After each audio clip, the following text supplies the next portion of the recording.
What's going on, everyone? Coming to you with another knife review, and this one's on a biggin. This is the Cold Steel 1917 Frontier Bowie. Now, I want to start this review by saying that if you're looking for information on how this performs as a large wilderness survival woods knife, you won't find any information on that here. There are channels which have put it into testing in that way. I would recommend checking those videos out instead of the videos from those channels out, because I bought this knife for a different purpose entirely, and as such, I have not tested it as a survival knife. Whenever I buy knives, I always try to make sure that the testing I put them into is going to be representative of what I feel their best role in your life is going to be. So, if you have a knife for everyday carry, the harshest test I usually put it through is breaking down cardboard, because realistically that's the harshest use that an average person's pocket knife is going to be put into, so long as they're not abusing it. Because if they're laying carpet or cutting drywall, they're not using their pocket knife, not unless they're stupid. They're using a utility knife. They're a professional, and they have professional equipment. To employ their folding knife in that role is abuse of the knife, so I don't consider it reasonable.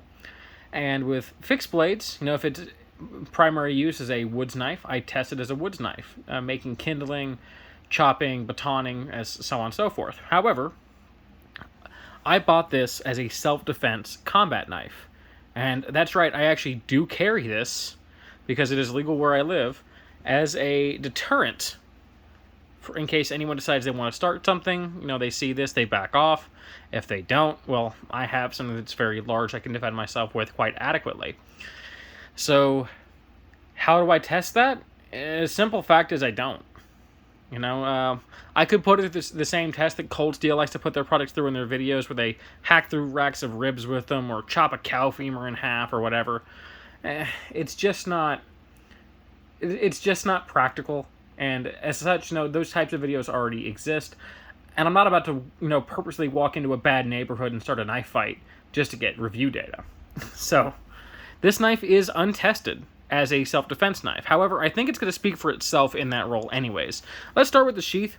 This is a leather and blued steel fitting sheath, so the central part here is made of leather. I'm pretty sure there's some level of wood lining on the inside. It certainly feels like it. If not, they've really doubled up on the thickness of the leather. We can see their stitch work on the back here. And again, the fittings are accented beautifully as a blued steel, giving off a very old school look, as is the intention for this. It is a frontier style Bowie. Now, for carry methods, you can see we have a belt loop, which is on a swivel, as well as a frog stud. And the way you would use this is you would typically stick this into your belt and it would ride up against here, or you would put this in an actual belt frog and carry it either way, kind of swinging at a horizontal position on the front of your hip so that you can cross draw the knife. What I do whenever I carry this is kind of a mixture. I will swivel this around, I'll put my belt through here and tuck the end of the sheath into the belt, and that locks it in beautifully so that I can get a good cross draw every time, and I can still move and position the knife a little bit for whenever I'm sitting down. Additionally, you can just take this piece off completely if you want to, so this is what you'll have left, and this piece is just separated. I'm not entirely sure what the reason for doing so is. I'm sure there is a reason some people would have to do it, but I honestly can't think of it. The quality of the leather is quite nice, very rigid, sturdy stuff, and from looking at other people's videos who have employed these things as woods knives, I've seen that they hold up really, really well. So, how about we jump into the knife itself, because this is what we're here for, and this thing is a beaut. Very old school, very vicious looking blade. Okay, this is a 12 1/4 inch 1085 carbon steel blade. It has this beautiful bluing on it, which I personally like over having a blackened finish or something, because it really represents that old school military kind of feel that this is supposed to be representing, this is supposed to be mimicking. I think it's a very attractive coloration. And it is a 1/4 inch thick stock, so in case you're curious about that for wood splitting purposes, there you go, you have your information. 1085 carbon steel will rust on you, so it is important to keep a light coat of oil over that edge, especially which is exposed, to keep it from rusting out, and I have been doing so. But if you take care of it, it should be okay. Just be aware that it is not a stainless steel. The blade shape obviously speaks for itself. It's a beautiful, long Bowie design, hollow ground from the fuller down with a traditional clipped point, and that point is thick but very, very sharp.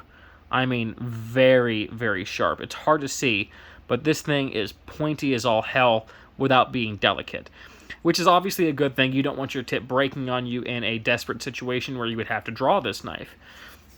How would this serve as a self-defense knife? Well, I haven't used it as such, but I think it kind of speaks for itself that it would be very, very adequate. I mean, you have over a foot of length on this freaking blade. Great penetrative tip design, a lot of weight, which means it's going to be excellent for a drawn-out slash. No, I am not a knife fighter, nor do I have any knife fighting experience, but that isn't to say that I don't have some level of training and such. Whenever I started getting into knives when I was younger, my father, who is a Vietnam combat veteran, who has used knives in self-defense applications of the military to save his life, gave me a few tips on the proper way to handle a knife and to use a knife in a knife fight. What does it tell me here? It tells me, generally speaking, you want a knife that's bigger than the other person's knife. You don't want to let them get close, so reach is good. Stick them with the pointy end type of thing. I couldn't break down all the martial aspects of knife combat for you, but I could definitely tell you, without too much or any experience whatsoever myself, this would absolutely get the job done in a self-defense situation. However, I hope I never have to employ it in such a role. I honestly hope that just seeing this would deter somebody from wanting to start something, and that is the primary reason that I carry it, is to avoid violence. I know some people who believe that when you carry a weapon, you're inviting violence. Sure, there's always a possibility that some wacko out there will take it as a challenge. There's nothing you can do to entirely avoid crazy people from doing crazy things.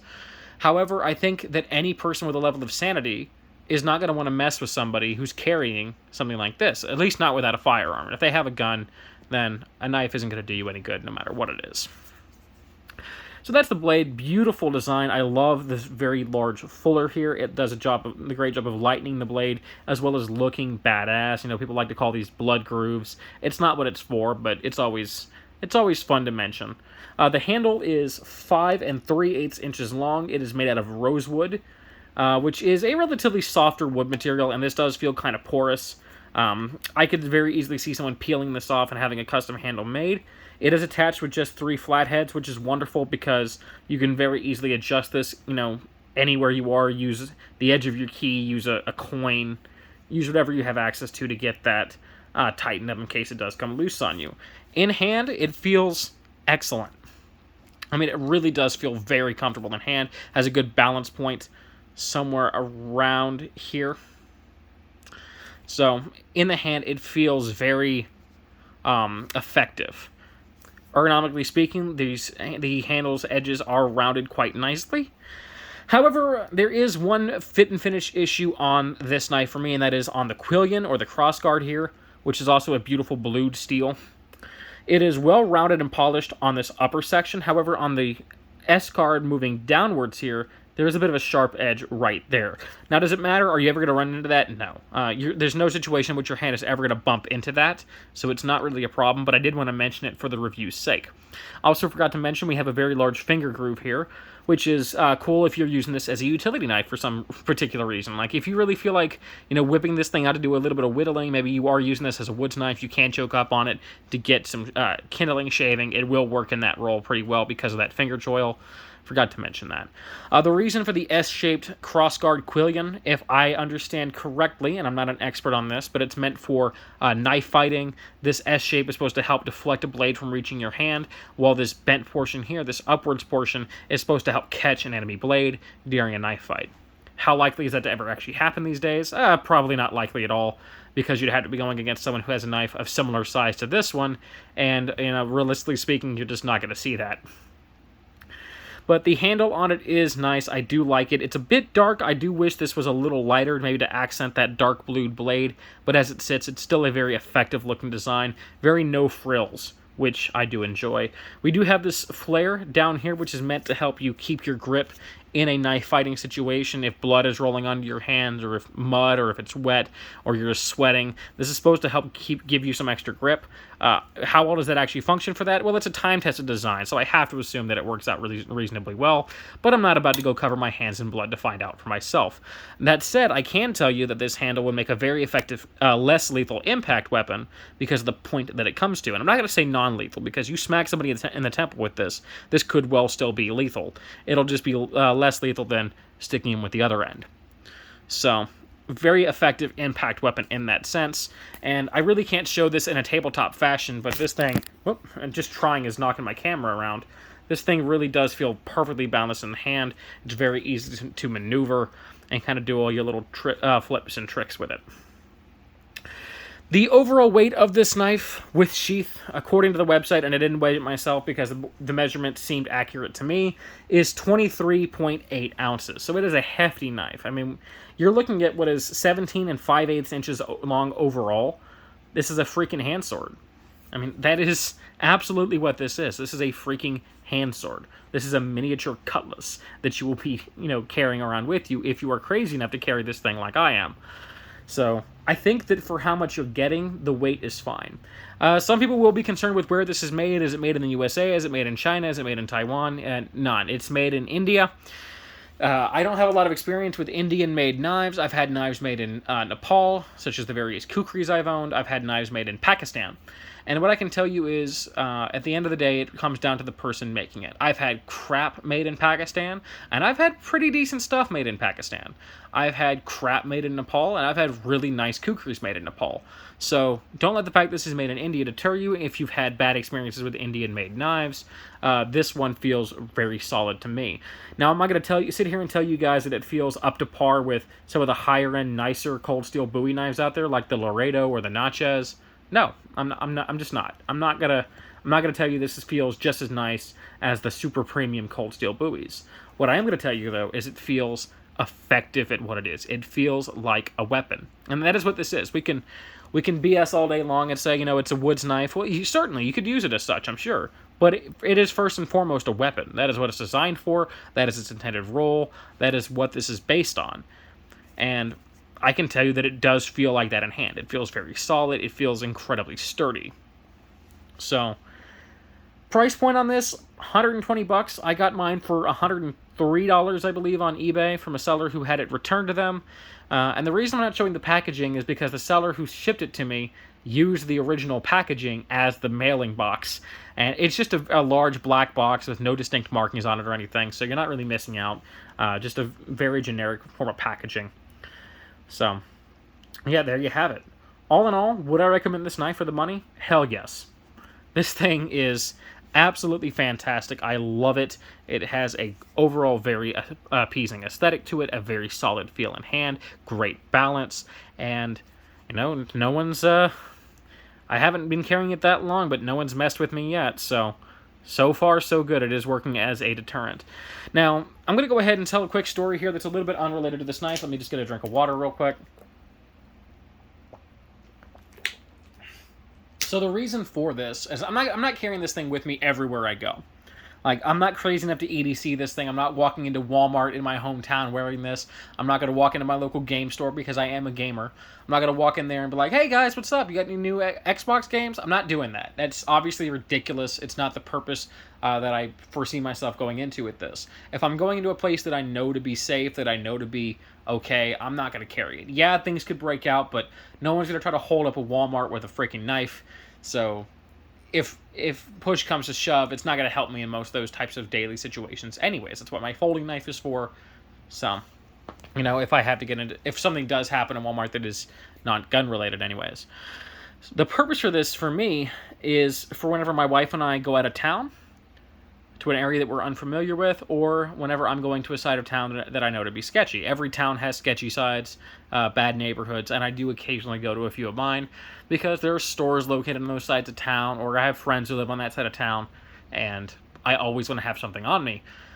And this philosophy proved to be quite effective at one point whenever my wife and I visited a town called Waxahachie. We went there for the very first time, and at that point in time I was carrying a medium-sized kukri kind of cross drawn on my belt, so I could reach over and draw it directly horizontally from the front of my belt. And there was a guy at the gas station who was rather interested in mine and my wife's vehicle, kept walking up, kept trying to talk to us, kind of started getting aggressive, and I didn't pull the knife, I didn't threaten him. All I did was I turned in a way that exposed the knife so the guy could see, and that alone was enough for him to, back up. He said, "What the hell is that?" I said, "It's a knife, Just I wasn't being threatening, I wasn't being violent. I let him know it's a knife. I did ask, "Do you want to see it?" And that interaction alone was enough for him. He said, "Hell nah." He got out of there, and he left us alone. So, was he just being friendly and was he weird? It's always possible, but there was also the possibility of the way I interpreted it was that he meant some level of harm if given the chance. And I didn't have to draw the weapon. I didn't have to swing it at him. I didn't have to threaten him with it.